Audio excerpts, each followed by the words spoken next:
thank you all for being here. We can barely fit you all in the room, which is a good sign, I think. My name is Hannah Pingree. I'm the Director of the Governor's Office of Policy, Innovation, and the Future. That big title name, that's the governor's fault. She came up with that.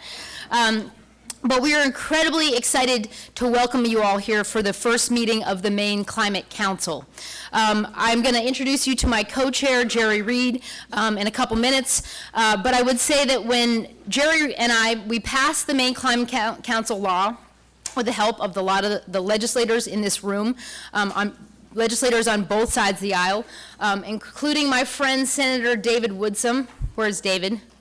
There he is. Thank you, David. Just want to add that he's a Republican who believes in climate change, and we really appreciate the bipartisan nature of this, and we know that people on both sides of the aisle in Maine believe in science and believe in facts, and that's why we're all here today. So when Jerry and I started to talk about kicking off this climate council, we knew we couldn't do it over the summer because everyone's enjoying Maine in the summertime. We started thinking about what are some open dates in September, and we picked out this date, and we had actually no idea that this week would be one of the biggest weeks in the world for climate change. That we would be coming on the sort of the end of 2 weeks of nonstop media coverage of people talking about the importance of addressing climate change. We didn't know that millions of youth and people around the world would be protesting last Friday. Millions of young people standing up saying it's time to take action. So that was a big deal, right, Anya?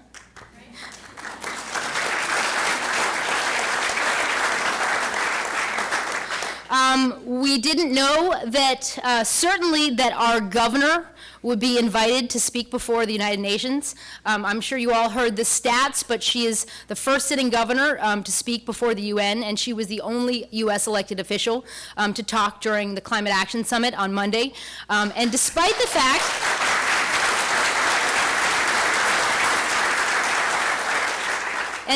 fact that she had both a cold and had spent all day talking at the Farmington Fair, she woke up that morning. We were in Portland at the airport, and she said, I can't talk. I have laryngitis. We said, Governor, don't talk all day. Wait until 3 o'clock. And she surprisingly did a pretty good job of it. And I think, as many of you heard, she was forceful and clear and very well received. She's going to be here at 11:30 today. And to talk about the carbon neutrality pledge. We'll also be joined by Gina McCarthy, which is a big deal, a national climate leader who's been talking about public health. So we're excited to have them both here. So that was a big deal for Maine. And we also didn't know when we picked this date that just yesterday, the Intergovernmental Panel on Climate Change, the UN Organization of Scientists, would put out a report about the absolutely catastrophic impacts of climate and carbon emissions on the world's oceans. And if you haven't read that report, obviously some of the summaries are a little bit shorter and easier to read. But we know that what happens to our oceans is a big, big deal for Maine.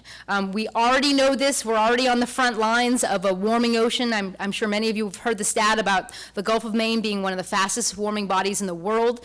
And we're going to hear from Andy Pershing and others today talking about the facts behind that climate science. But obviously, this week and this day is a big deal for Maine, and it's really well timed. And it's obviously a testament. You are all here today because you know it's important that we start to take action.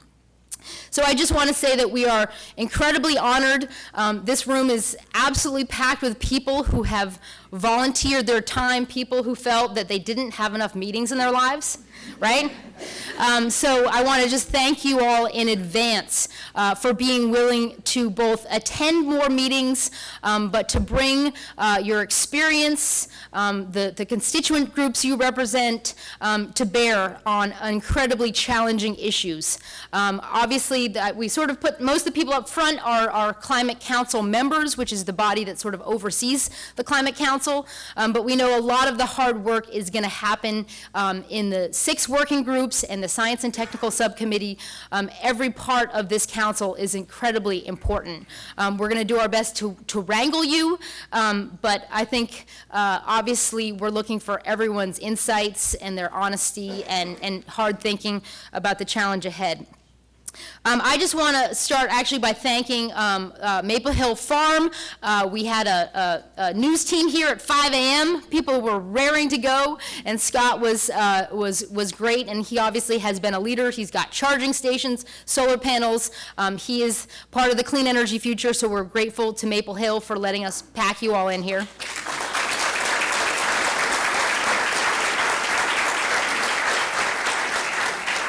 And I also want to just thank my staff, especially Sarah Curran and Cassie Cassandra Rose, who is a climate scientist, a PhD doctor, who's also a technical whiz, and she's in the back. Sarah, somewhere here floating around, as well as Cheryl in our office, and Maria and Melissa, and so many people who've worked so hard to pull the logistics of today together. So, thank you.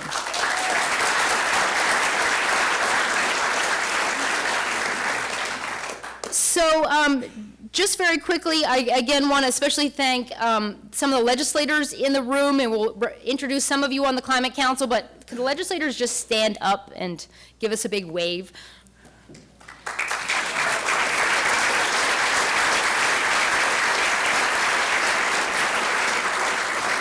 There are 2 legislators on every working group, a Republican and a Democrat. Every one of them was helpful to us in passing this climate legislation. I will say Senator Breen and Representative Hubble on the Appropriations Committee helped us get some funding for this Climate Council over the finish line, so I want to thank you both for your leadership and your willingness to dig in on the details and substance of climate issues. And then I also just want to, again, thank you all for being here. So just quickly, the format of the day, you've got an agenda in front of you. We're going to try to not get into every detail, but sort of ground ourselves first in the science and the stories of climate. We're going to talk about the mechanics of this council and how it works. We're still making some of the final decisions, but I think you're all going to bear with us, and you're going to be incredibly helpful as we go on this journey together. And again, we'll hear from the governor and Gina McCarthy at 11:30.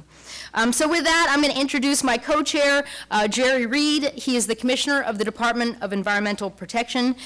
He is an incredibly dedicated partner who has been, we needed a lawyer involved in this process. But Jerry, as many of you know, was a lead environmental attorney for the state for many years. He's now leading the Department of Environmental Protection that really is on the front lines of figuring out how to deal with this issue. So with that, Jerry Reid.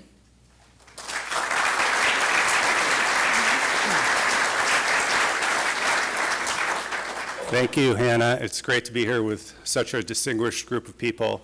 And for those of us who didn't spend part of our week with the United Nations General Assembly, like Hannah did, I think this is the next best thing, and this is pretty great. This is maybe Maine's version of it. But one of the things that I was struck with when we were putting together the Climate Council and the working groups is the incredible talent pool that we have in the state of Maine on climate science and climate policy.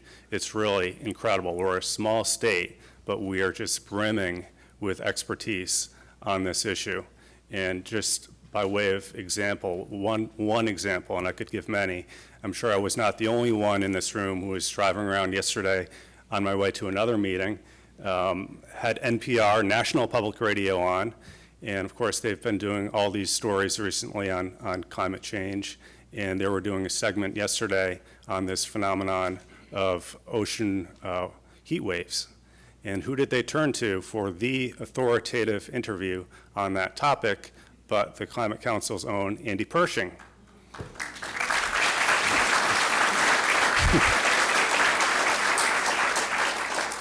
And Andy did his usual terrific interview, distinguished himself and the state in the process, but there are lots of examples of that in this room.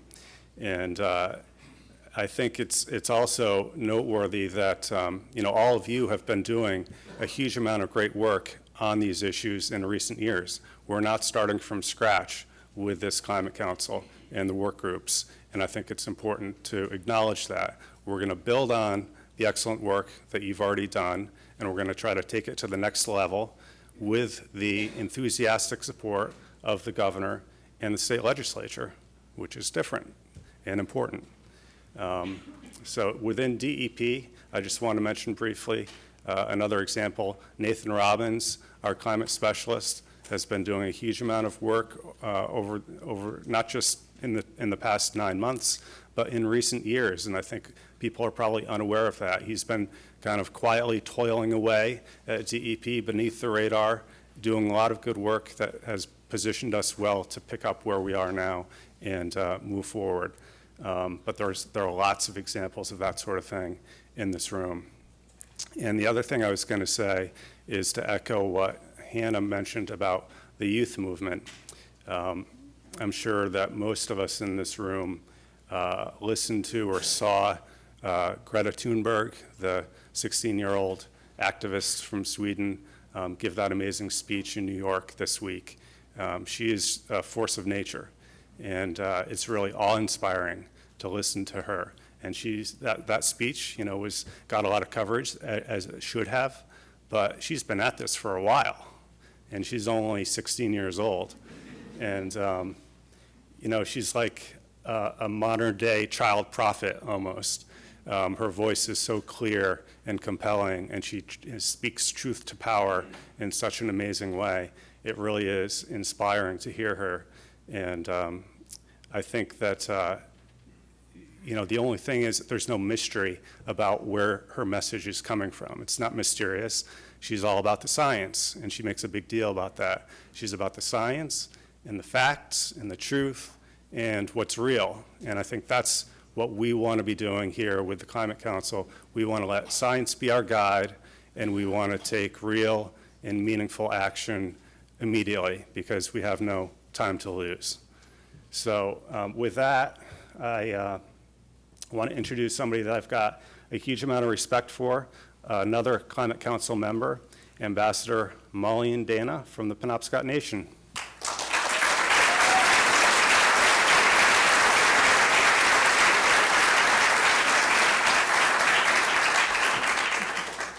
Good morning. Willis Buzzaway, Indaluizi Maulian Dana, Naga Nujaya Bonawapskewi, Naga Nolas Waltum.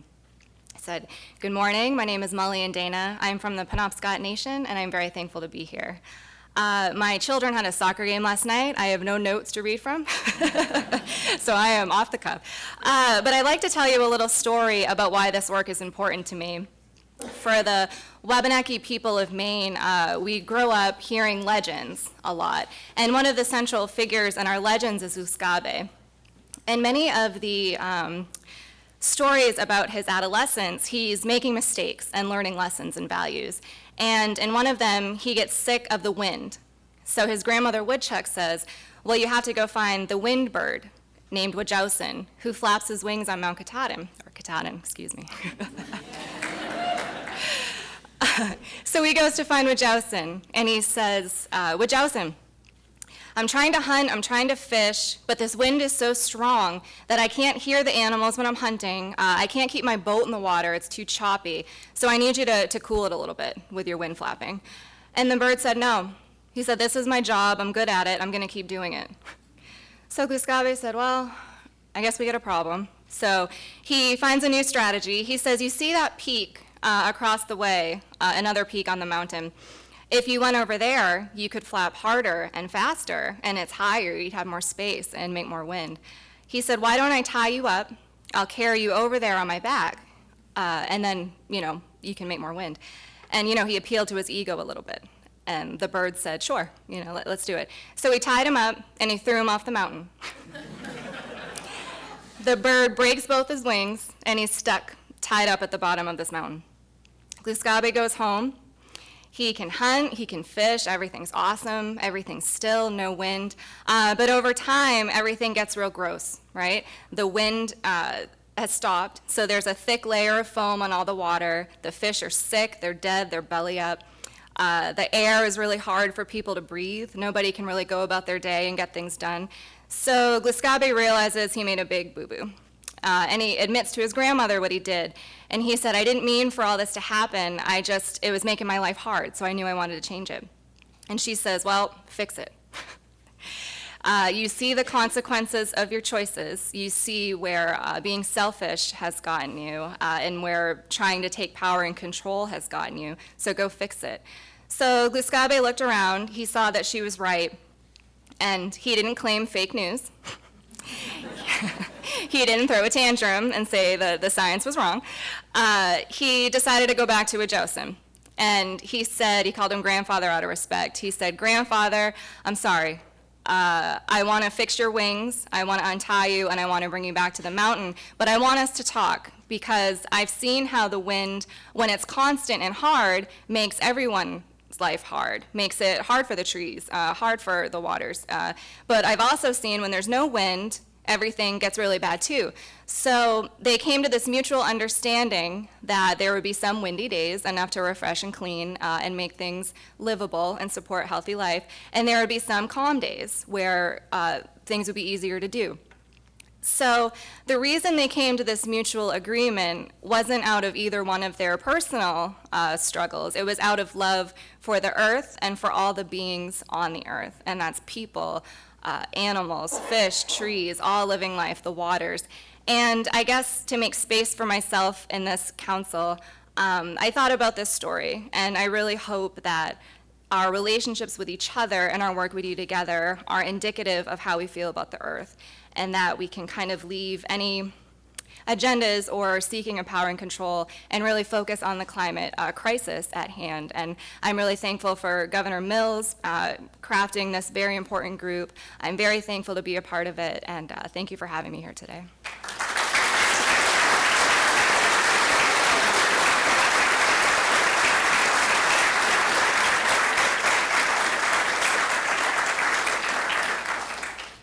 All right, so we're about to hear from the experts that we've been promoting and who are now rock stars, as we've discussed.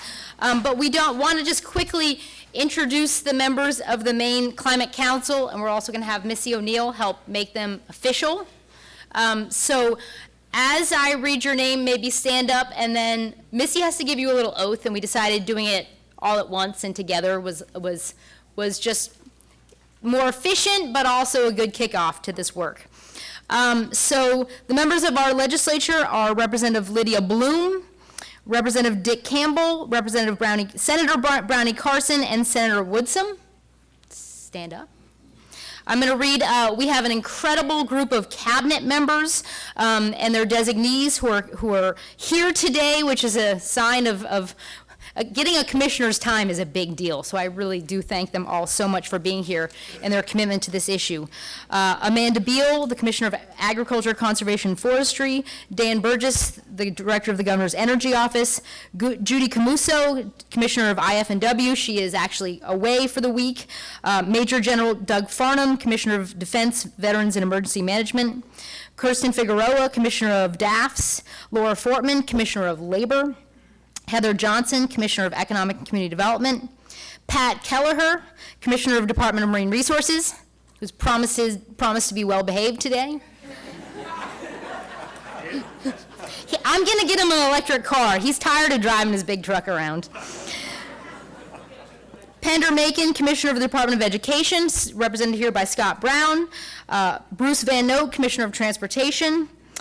Jerry and I.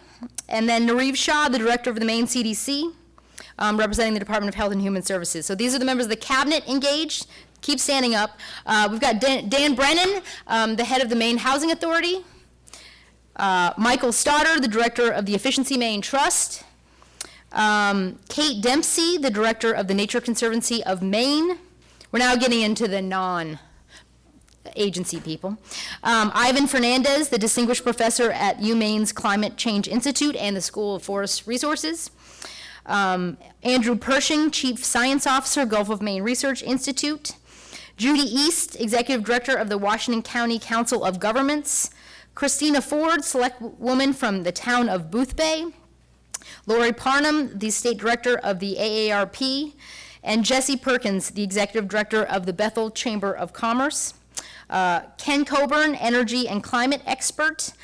Ben Krakalici, Energy Manager for SAPI North America. Maulian Dana, Ambassador for the Penobscot Nation. Steve Goleb, Selectman for the Town of Millinocket. Dan Kleben, owner of the Maine Beer Company. We needed beer as a part of this event. Sorry, that's later, people. Melissa Law, owner of the Bumbleroot Organic Farm in Wyndham. Matt Marks, the Executive Director of the Associated General Contractors of Maine. Patrice McCarron, Executive Director of the Maine Lobstermen's Association. Jeff Saucier, in the Environmental Control for McCain Foods. Matt Schlobohm, Executive Director of the Maine AFL-CIO. Pat Strauch, Executive Director of the Maine Forest Products Council. And Anya Wright, our youth representative and a student of the College of the Atlantic. So here is your Climate Council, and Missy is going to give you the official oath, which is going to commit you to all kinds of things. Good morning, everybody. I am Melissa ONeill. I'm the Director of Boards and Commissions for the Governor, and I am here to administer the oath to the 20 appointees that Governor Mills personally appointed to the Climate Change Council. However, I do have 3 people that I don't have at the moment. Is Ken Colburn here? No. Jeff Saucier? He's right there. Here, I'll do it.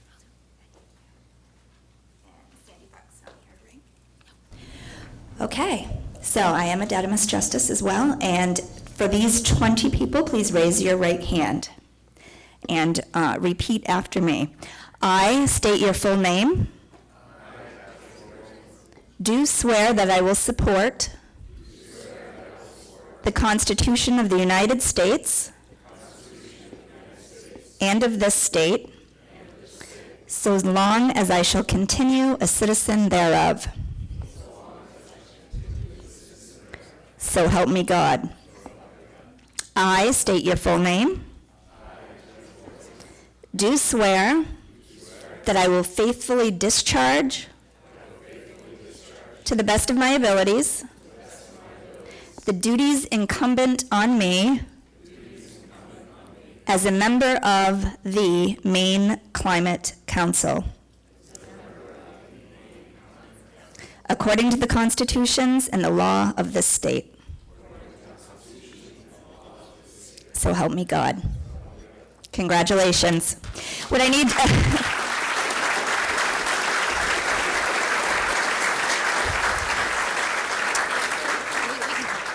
So if you do have an oath from me in front of you, please sign it. I will come around and collect them, and we'll take care of getting these to the Secretary of State's office. Thanks, Hannah. Great. Now the official part is over, and Jerry is going to introduce our incredible panel. So come on up, Jerry. Yes.